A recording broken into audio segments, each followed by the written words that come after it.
I know that Tomas and even Freddie and even Arnold have reached out to me to get my story and what's happening with me. And but I wasn't able to do that. Thomas, I was in Honolulu. I was mostly in and out of doctors' offices getting and Freddie, I was actually in the hospital when he started reaching out to me. But that is not to say that I didn't appreciate you folks reaching out and trying to get my story. And I but it was quite an ordeal to say the least. But I am certainly happy to be home. That's not even a question. I'm very happy to be home. And well, I'm also happy that I'm okay. I'm recovering fairly well.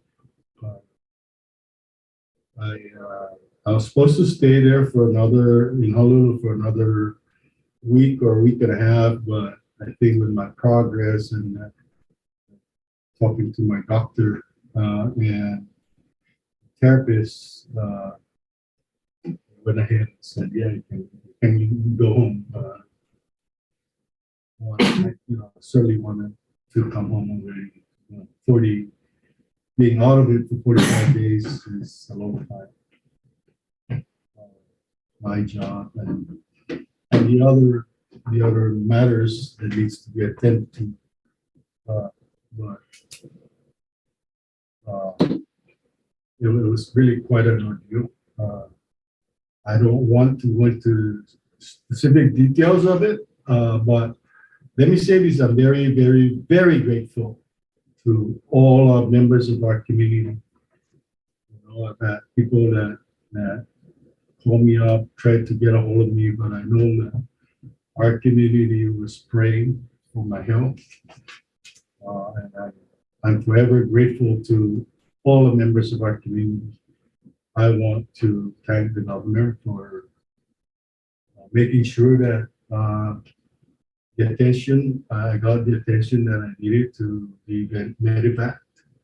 The doctors and the nurses at CHCC took care of me for 4 days before I was medevaced, and the folks that responded, our first responder, our EMTs. Man, I was in pain. I would tell you that you were in court, and you guys were in court. I was in pain. I was in my back just kind of seized, and I never had experienced a muscle pain like that. I'm grateful. I'm grateful that I'm okay. And I'm back, and I'm gonna continue to recover, rehabilitate, and hopefully lead a more healthy life. I quit smoking. I haven't smoked in 45 days, so crossing my fingers, I haven't had a beer either, pretty. My wife is making sure that I keep those things healthy, at least for the time being. That's really all, I'm certainly appreciative of all the people that help and the community at large and my family. And let's kind of me stop talking and give you guys the opportunity. Yeah, can you please once again assure the people of the CNMI that whatever health issue that you have, you said you're not going to go to specific, but whatever health issue you have, it's not going to be an issue when it comes to you governing the CNMI. Well, I sort of anticipated that kind of a question because it is important and it is probably the most obvious question that would come up. But I can assure you that regardless of my physical health, I am still committed to give it my best the issues right now that I have to be addressed, and I'm addressing them.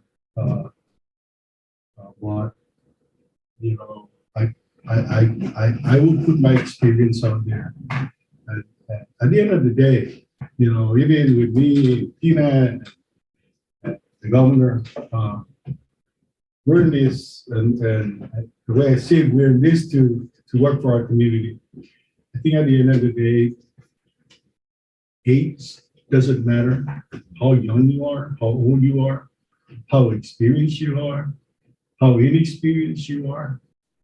It's going to all come down to what is in your heart to give your community. And I think I had a lot of time to reflect on this thing, and I anticipated the same questions that you brought up about my health. Yeah, there's nothing I'm not going to hide it, right? We're not going to hide it. It's there. It happened at 10:50 Monday or Tuesday morning, May 30th. What am I going to hide? I'm not going to hide that. It's an issue. People will make an issue of it, but I think that I have recovered much better than I have. And certainly, I need to also take care of myself much better, deal with the stress much better going forward. And Lieutenant Governor, what can the public anticipate in terms of future treatment? Are you expected to leave again anytime soon? What does your personal health timeline look like? What have your doctors told you in terms of future follow-ups? Well, so far, most of my, I tell you, when I was Queens, it's mostly dealing with someone, getting my system back on track, because I was in under sedation for 4 days, and that was a lot of sedation, and they were trying to wake up my system. So I was in there for like 3 days, and but by the time I started getting out, they looked at a lot of different issues, and they basically checkmarked those out. Cardiovascular, all those things, even orthopedic. So eventually, I knew I had the neuro problem. So and that was because of my issue 3 years ago, and so I was able to actually. I was very fortunate that I was able to get in touch with my neurosurgeon out of Mayo Clinic in Arizona, and we had a Zoom conference, and he gave me a whole bunch of lists, because he took a look at some of the MRI tests that we provided to him out of the Queens Hospital, and he was able to give me a rundown on that and what kind of exercise that I need. There's no timeline in terms of what I need to do in terms of follow-ups. I just need to, one, stay out of high sodium diet, change my diet. I really, a lot of it was like taking care of and putting in medication so that we bring down my high blood pressure, my cholesterol, and I'm on really strict diet right now, and strict maintenance regime, health maintenance regime with, and so yeah, Tomas, there's right now there's no the specific timeline for me to go back to Honolulu or to. I just got to get to a physical therapist on Saipan to continue a physical therapy session that I started in Honolulu. And LT, I just wanted to follow up, just my last question for this round, about what exactly they found to be the issue. In prior press releases, your office has put out describing it as a pre-existing back issue. Are you able to provide more details of exactly what you received treatment for? In Honolulu? Oh, Yes. or the previous, In Honolulu, this most recent trip.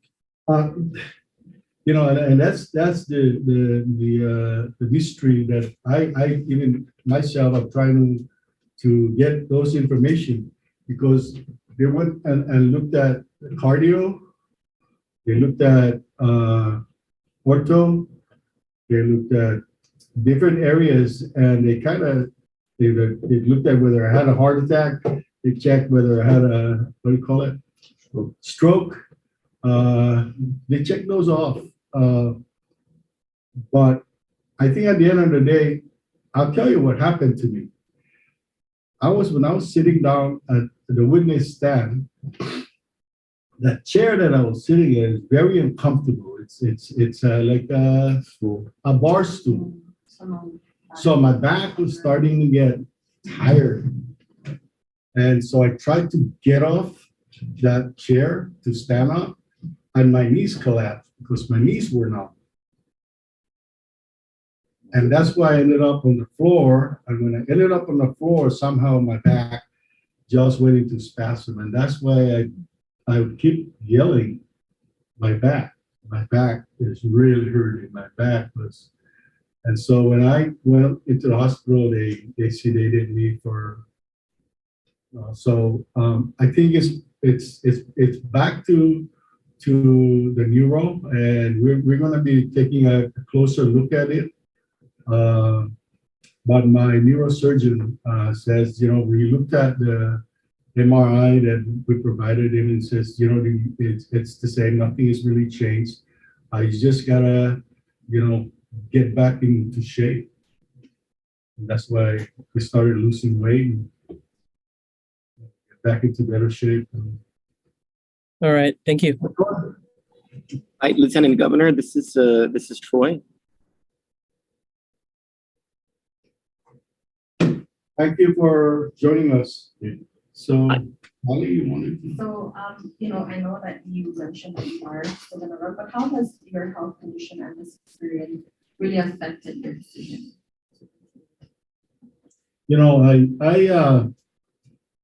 I had a lot of time to reflect, even when I was in the hospital bed, and even when I was out of the hospital recuperating in the hotel.